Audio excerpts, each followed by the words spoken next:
यार मेरे साथ तो एक अलग ही इंसिडेंट हो गया। हमने क्या सोचा था कि भैया रहने का फ्लैट पीजी वगैरह सब कुछ, अपन ने इतनी यूट्यूब में वीडियोस देखी थी बेंगलोर के लिए, खाने की चीजें भी देखी थी बेंगलोर के लिए, इवन मीटिंग तक फिक्स कर ली थी वो कॉफी शॉफी वाली लोगों के साथ। तो ये सब भी तक फिक्स हो चुका था बेंगलोर के लिए। पर लेकिन एक कल मैसेज आता है या फिर मेल आता है कि your location has been changed to Bangalore to Coimbatore, और तब के बाद से सिर्फ एक ही वर्ड निकाल रहा है कि व्हाट द ना ना ना ना ना। ये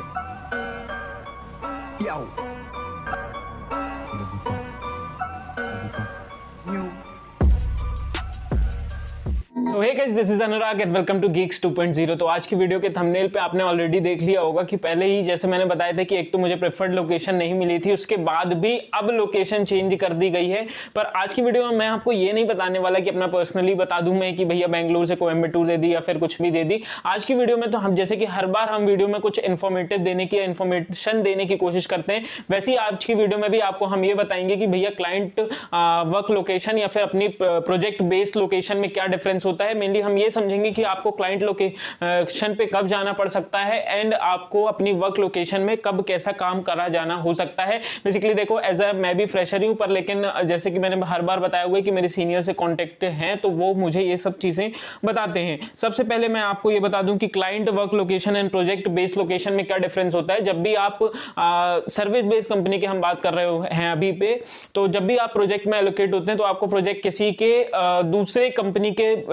बेस पे मिलता है। लाइक उसकी सर्विसेज में आपको अपनी चीजें बनानी, अपनी चीजें एड ऑन उसके लिए करना होता है। लाइक जैसे कोई भी कंपनी हो गई, एबीसी कंपनी हो गई, लाइक वॉलमार्ट हो गई, या फिर और भी ऐसे बहुत सारी एक्सेट्रा कंपनीज होती हैं, उनके लिए हमको उन पे प्रोजेक्ट एलोकेट किया जाता है। लाइक मैं अपना बताऊं तो मेरा वॉलमार्ट के उस पे प्रोजेक्ट है, तो मुझे वॉलमार्ट के लिए काम करना है। अब दो चीज समझिए, वॉलमार्ट की लोकेशन अलग होगी और अपनी बेस लोकेशन अलग होगी। कैसे समझ सकते हैं? जैसे वॉलमार्ट समझ लें, जैसे कि मेरा कोयम्बटूर है तो मेरी वॉलमार्ट क्या है, कोयम्बटूर की लोकेशन है।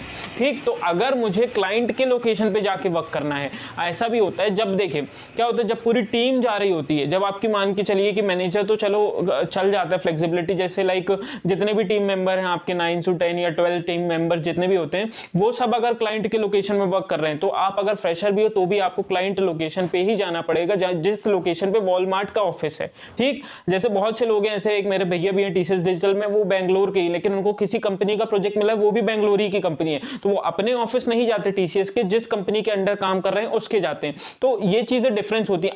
अब आप ये सोच रहे होंगे कि क्या हमें प्रोजेक्ट मिलने के बाद बिल्कुल ही क्या हमें दूसरे के ऑफिस चले आना है? देखो, ये इट डिपेंड्स होता है। जैसे कि मैंने आपको बताया कि अगर पूरी टीम वही है तो फिर आपके पास कोई ऑप्शन नहीं बचता, आपको जाना ही जाना पड़ेगा। अगर टीम नहीं है तो अगर आपको सिंगल ही बोल रहे हैं कि भैया नहीं, आपको ही क्लाइंट में जाना है, ऐसा बिल्कुल रेयर केसेस में होता है। पर अगर ऐसा बोल रहे हैं तो आप वहां पे ऑब्जेक्शन या फिर मैनेजर वगैरह से बात कर सकते हो कि भैया जब सब कर रहे हैं ऐसे काम तो हम भी कर सकते हैं, तो वहां पे चीजें हेल्पफुल हो जाती है। देखो, एक चीज बहुत ही क्लियर है कि मैनेजर और एचआर के अलावा आपकी प्रोजेक्ट लोकेशन कोई भी नहीं चेंज कर सकता। हाँ, लेकिन मैं आपको एक चीज रिकमेंड करूं, देखिए पहला प्रोजेक्ट आपको जब मिलता है, फर्स्ट प्रोजेक्ट, तो कोई भी लोकेशन पे हो कुछ भी हो आपको कर लेना चाहिए। क्योंकि देखो, बिना काम के आप अपने मैनेजर से या फिर सुपरवाइजर मैनेजर से एचआर से बोलोगे कि भैया मेरी लोकेशन चेंज करो, तो आपकी क्या इमेज है? कुछ भी इमेज नहीं है। तो वो करना चाहे तो करेगा, नहीं तो इनफैक्ट नहीं करते। लेकिन जब आप एक प्रोजेक्ट सक्सेसफुली कर लेते हो तो उसके बाद होती है। लेकिन अभी मैं आपको ये भी बताऊंगा कि क्लाइंट प्रोजेक्ट क्या हमेशा के लिए ही वो कोयम्बटूर होने वाला है जो वॉलमार्ट की तरफ से मुझे मिला है, या फिर टाइम स्टैम्प की बात कर लें। देखो क्या होता है कि जैसे कोई भी प्रोजेक्ट का एक पर्टिकुलर टाइम होता है। लाइक जैसे मैं बता दूं कि अगर मेरा प्रोजेक्ट है तो वो हमें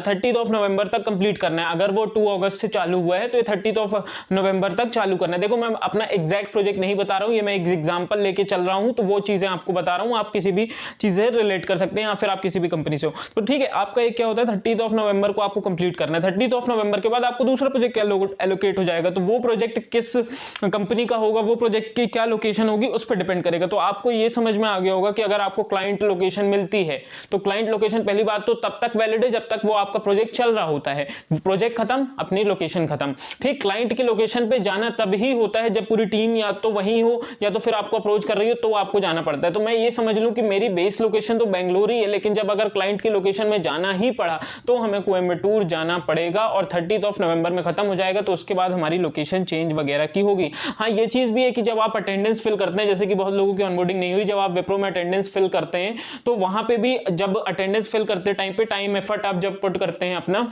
तो वहां पे भी पहले बेंगलोर लिखा आता था, लेकिन जब आपको प्रोजेक्ट मिल जाता है, क्लाइंट लोकेशन भी आपको एलोकेट हो जाती है, तो फिर आपका वहां पे प्रोजेक्ट में टाइम जहां पे आप एफर्ट अपना डालते हैं वहां पे भी अपडेट हो जाता है कि भैया अब इसका लोकेशन क्या है, कोयम्बटूर है। तो ये चीजें एक्स्ट्रा में थी, या अगर कोई बाद में वीडियो देखे तो परेशान हो, इसलिए मैंने बता दिया कि भैया अब जो अटेंडेंस लगेगी, अब जो आपका टाइम एफर्ट लगेगा वो किस लोकेशन का लगेगा, आपके क्लाइंट वर्क लोकेशन का, जैसे कि मैंने अपना एक्सपीरियंस किया। तो अब आपको ये समझ में आ गया होगा कि भैया क्लाइंट और अपनी बेस लोकेशन में क्या डिफरेंस है। हाँ देखो, एसआर लोकेशन भी कुछ लोग कंफ्यूजन थे कि भैया विप्रो में एसआर लोकेशन क्या होता है। एसआर मतलब स्टाफिंग रिक्वेस्ट लोकेशन होता है। स्टाफिंग रिक्वेस्ट लोकेशन में आपकी जो बेस लोकेशन हो रही होती है, आपको शुरू में जो मिलती है आपको कंपनी में, जिस मेन लोकेशन तो मिलेगी ना, वो एक एसआर लोकेशन हो रही होती है और क्लाइंट लोकेशन डिफरेंट। तो ये तो बहुत चीज अच्छे से क्लियर कर दी मैंने कि भैया क्लाइंट लोकेशन जहां आपको क्लाइंट के साथ जाके वर्क करना होता है, एंड बेस लोकेशन जहां पे आप नॉर्मली वर्क कर रहे होते हैं। ये डिपेंड करता है, ऐसा कुछ भी नहीं बोल सकते कि अगर आपको क्लाइंट पे पास ही जाना पड़ेगा या तो वर्क पे ही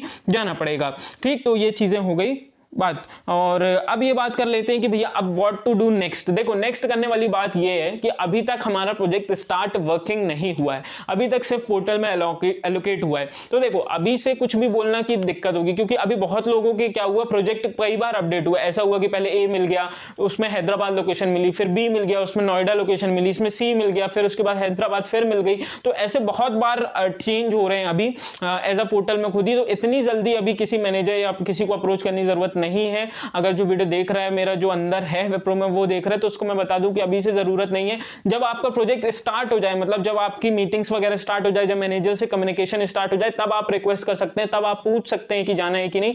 और वैसे भी आप देखो, अगर नवंबर, देखो जनरली होता क्या, प्रोजेक्ट एक साल के अंदर ही अंदर चल रहे होते हैं फ्रेशर्स वाले, तो 8-9 महीने में आपका अगर प्रोजेक्ट होता है, तो वैसे 2-3 महीने तो हमने इनिशियली WFH में 4 महीने निकाल लिए। अगर WFO भी देता है तो मुश्किल से आपको 1-2 बार जाना पड़ेगा क्लाइंट लोकेशन में, अगर बुलाते हैं तो भी ये एक रेयरेस्ट केस होता है। ठीक, तो देखो, सबसे पहले लास्ट में आपको बता दूं कि भैया आप, पहली चीज मैंने क्लियर कर थी, मैनेजर एंड एचआर के अलावा आपका कोई भी प्रोजेक्ट नहीं लोकेशन चेंज कर सकता है, जो आपको बोलेगा करना चाहिए। देखो, मैं ये बोलूंगा कि फर्स्ट टाइम आप प्रोजेक्ट में हो जा रहे हैं तो फर्स्ट टाइम कोशिश करें कि एक बार अपनी इमेज बना लें, एक बार अपना मैनेजर के सामने एक रिस्पेक्ट बना लें, एक अपनी इमेज जैसे बोल रहा हूं वो बना लें, उसके बाद आप उससे रिक्वेस्ट कर सकते हैं। तो बस आज की वीडियो में बस यही खत्म करते हैं। हाँ, ये चीज मैं इसलिए बनाना चाह रहा था क्योंकि भैया बहुत लोग लोकेशन के लिए वरी थे कि भैया हमको कोची मिला है, कोयम्बटूर मिला है, हमको हैदराबाद मिला है, पर हम रहते मुंबई में। तो देखो भाई, इसके बाद भी बहुत सारी लोकेशन बार बार चेंज होती रहती हैं, तो उसके बारे में अपन को इतना परेशान नहीं होना है। जैसे भी प्रोजेक्ट स्टार्ट होगा तो मैं अपने मैनेजर वगैरह से अप्रोच करके जो मुझे फाइनल रिजल्ट मिलता है वो भी मैं आपको बता दूंगा। तो बस आज की कथा को यहीं समाप्त करते हैं। अगर आपने वीडियो अभी तक लाइक नहीं किया है, चैनल सब्सक्राइब नहीं किया है, तो प्लीज सब्सक्राइब दिस चैनल। और बस आज की वीडियो बस यहीं खत्म करते हैं। प्लीज एक लाइक जरूर कर देना, और 100+ लाइक इस वीडियो का भी एम करते हैं। सब्सक्राइब करना मत भूलना, उस रेड वाले बटन पे झूल जाओ या चढ़ जाओ या कूद जाओ, पर सब्सक्राइब कर दो। तो बस आज की वीडियो में यहीं खत्म करते हैं। Have a good day.